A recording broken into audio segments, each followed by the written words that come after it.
Sampurasun. Hatur nuhun Kang Hardiman parantos balik Bandung ya, dari Bali sekian puluh tahun, sareng Ibu Niluh, dan ini sebagai sebuah doa buat guru kita bersama almarhum Pak Popo Iskandar, Ibu Popo, oke, dan ngagegeh ieu ayeuna kulawargina Kang Anton dan kawan-kawan Teh Susi, Teh Teteh, Yani dan sekulawargi sudah memberikan ruang energi Pak Popo sebagai pelukis personal otonom yang memberikan inspirasi pada Pak Hardiman dan kita semua secara estetik maupun ruang publik ya. Itu jarang seorang seniman di satu sisi ekspresi personalnya sangat hebat, tapi juga ruangnya diberikan untuk gerakan kebudayaan. Ini hebat sekali. Jadi ini adalah sebagai sebuah homage atau penghormatan doa dari muridnya Kang Hardiman, hebat sekali. Kedua, hatur nuhun Pak Kiki. Saya pernah juga dikurasi oleh Pak Kiki 2 kali, hiji ke umur 50 tahun, kedua ke 60 tahun. Jadi 2 kali 10 tahun, 2 kali pameran tunggal di Galeri Nasional Bu Pak Kiki. Jadi saya bisa merasakan gaya, stil, riset, intelektual, maupun ekspresi Pak Kiki sebagai kurator itu betul-betul nampak di sini.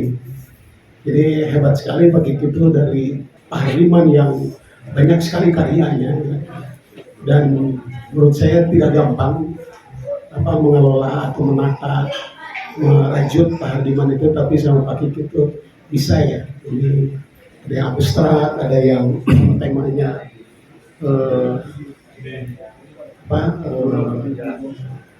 ikan ya, ada abstrak, ada ikan, dan satu lagi jarak.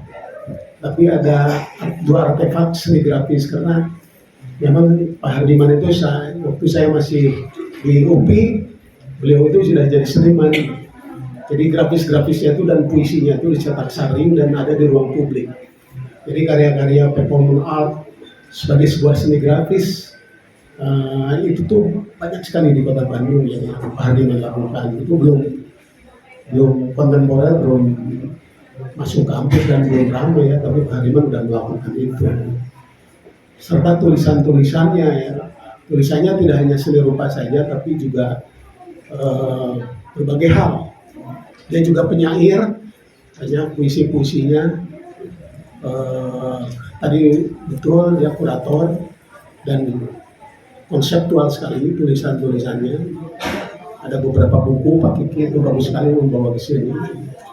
Jadi dan juga beliau ini doktor ya. Jadi seorang intelektual yang sudah teruji di kampus. Jadi 3 hal dalam Tridharma perguruan tinggi sebagai landasan tertinggi Pak Hardiman itu melakukan. 1 sebagai riset, itu bisa dilihat publikasinya ini, dan banyak sekali publikasinya itu.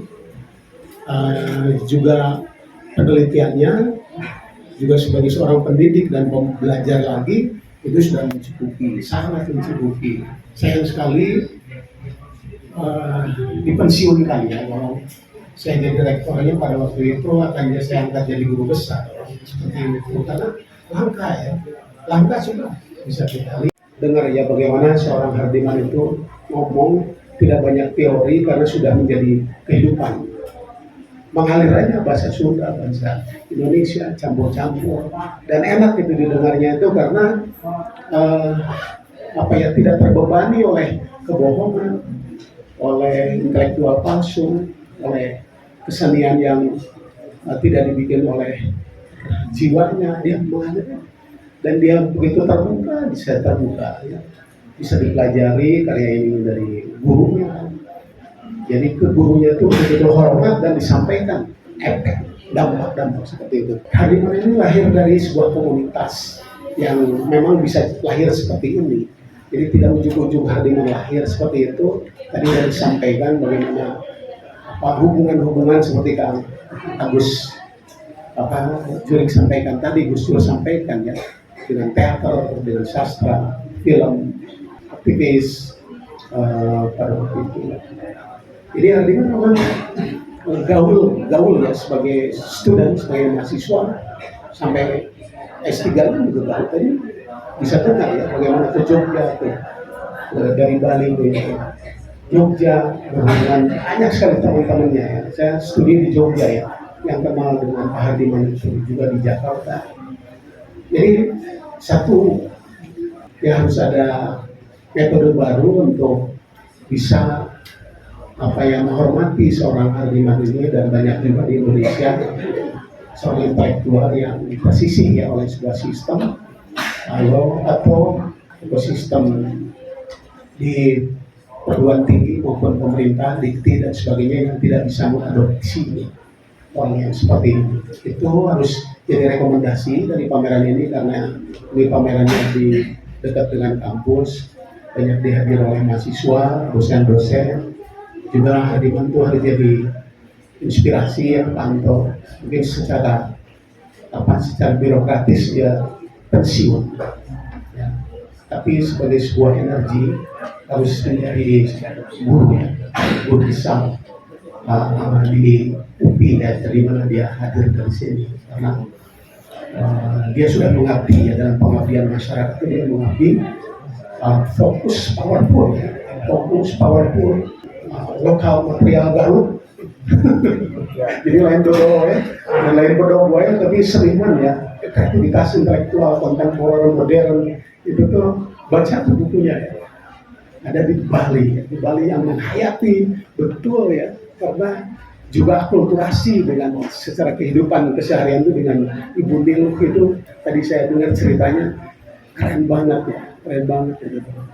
Sebagai ikon ya dari UPI, mestinya Pak Lin tolong di ini ya, teman-teman di sini pada pikir terutama pada UPI supaya dosen-dosen UPI itu menjadi terinspirasi, jadi energi ya dari orang yang Dr. Hardiman. Kalau bicara tentang karya-karyanya tadi begitu sudah disampaikan bagaimana karya ini.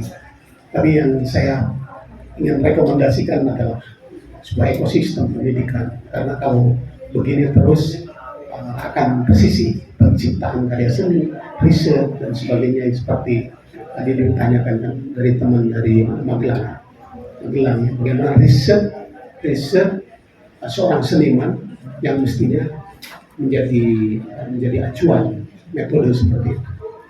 Itu dari saya, terima kasih Hardiman Wilujeng. Assalamualaikum warahmatullahi wabarakatuh. Kalau nggak bisa ngomong. Tapi kalau dari tadi dengar yang dikatakan tentang Hardiman, saya datang ke sini itu dan kerinduan memang pemantisan dan seterusnya. Sentimental angkatan. Iya ya, dipikir-pikir Kang Hardiman itu mencerminkan Pak Koko langsung aja. Dulu saya mendapat pengetahuan yang paling menarik itu adalah lukisan itu kalau kayak pisang goreng. Kalau ditanggung 25 perak, kalau pakai gerobak 50 perak, kalau jualnya di mall itu bisa 250. Jadi tetap aja walaupun harganya bisa berubah-ubah, esensinya adalah pisang goreng. Hanya bedanya ini jala sama jago dan seterusnya. Tapi saya nggak mau muji-muji Kang Hardiman, karena saya datang ke sini itu dengan kegelisahan. Pertama ketika tahu bahwa ternyata Kang Hardiman itu bukan hanya saat ini mangkat pengajar, tapi juga kurator. Banyak sekali tulisan-tulisan yang mengamati tentang perkembangan seni di Indonesia. Banyak banget tulisan-tulisannya yang saya juga nggak pernah baca sih sebenarnya, karena bukan huruf.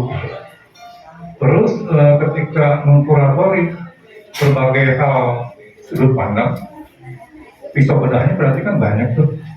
Kemudian ketika kembali melukis, Kang Hardiman itu seolah-olah mempercayakan kekaryanya itu dari dulu secara intens.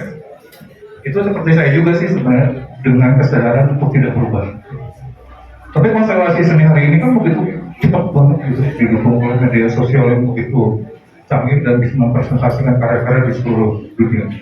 Bagaimana sih menyikapinya Kang Hardiman tentang kekaryaan yang sifatnya formal tadi, atau apa namanya, yang bergerak secara evolutif menurut aku sih karya-karyanya tambah jalak 1, jalak 2, jalak 3, jalak 4, jalak 5, dan itu juga dirasakan oleh karya Pak Koko zaman dulu.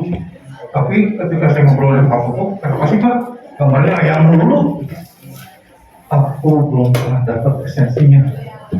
Nah, sejauh apa sih perjalanan Kak Hardiman yang membedakan dengan Pak Koko sebagai guru? Atau apa sih yang diambil dari Pak Koko oleh Kak Hardiman? Atau apa yang harus saya lihat tentang Kak Hardiman untuk dijadikan peserta tauladan teman-teman di sini? Itu aja deh. Ini pertanyaannya ke siapa nih? Pak Semua yang oh ya, saya juga pernah dikuratori sama Kiki pameran tunggal di 2008 dan sold out. Dan saya melihat kecerdasan Kiki itu bagaimana nge-display lukisan dari pintu masuk sampai keluar lagi sehingga orang tuh mengalir gitu ya. Dan dibuka oleh Hafiz. Nah. Jadi ini seperti reunian seperti dalam Sold out itu bukan karena Kiki. Bukan reuni Pak Rudi. Ini forum sindikat. Tapi terus terang Kak Hardiman ini adalah hal yang jarang karena tadi seperti Kak Hardiman bilang banyak sekali embel-embel di belakang yang tidak ada karya, tulisan, mau karya, apapun kontribusinya di dunia seni rupa. Aku tuh gelisah sekali, butuh teman. Selama ini kecewa datang pameran karena rame, pesta pora dan seterusnya, tapi tidak menemukan kenapa harus pameran. Ada apa dengan Kak Hardiman berpameran? Apa mau soal aja atau ada sesuatu? Aku curiga misalnya berbicara tentang konsep, berbicara tentang apa tadi esensi atau konteks antara kesetaraan kata dan lukisan. Secara verbal aja kita agak bingung untuk menerjemahkan apa seni hari ini. Apalagi ketika kita berbicara visual yang banyak simbolis atau metafor dan seterusnya. Sebenarnya intinya itu di mana? Karena kan kekayaannya Kak Hardiman tuh asik, multidimensi ya, menulis, berpikir, berkarya, berekspresi dan seterusnya. Yang kata tadi apa Gus Dur, orang teater kalau kalau baca puisi pasti lebih bagus karena tahu yakin blog dan seterusnya. Masa sih? Nah aku tuh sekarang lagi banyak dengan masa sih. Makasih. Assalamualaikum warahmatullahi wabarakatuh. Aktivitasnya dunia seni ya luar biasa besar. Saya pernah nginap di rumah proses ketika tahun 2002 dibawa oleh Kang Jojo ya dihidupkan di rumah prosesnya Kang Rudi seminggu saya di sana kurang lebih gitu ya. Saya karena saya mengerjakan apa saja, jadi ketika orang merasa di Bali tidak ada kritikus, lalu saya nulis gitu. Kemudian baru 3 kali saja di Kompas dimuat, kemudian dapat undangan jadi pembicara sebagai kritikus disebutnya. Berarti alhamdulillah saya sudah diakui sebagai kritikus gitu kan.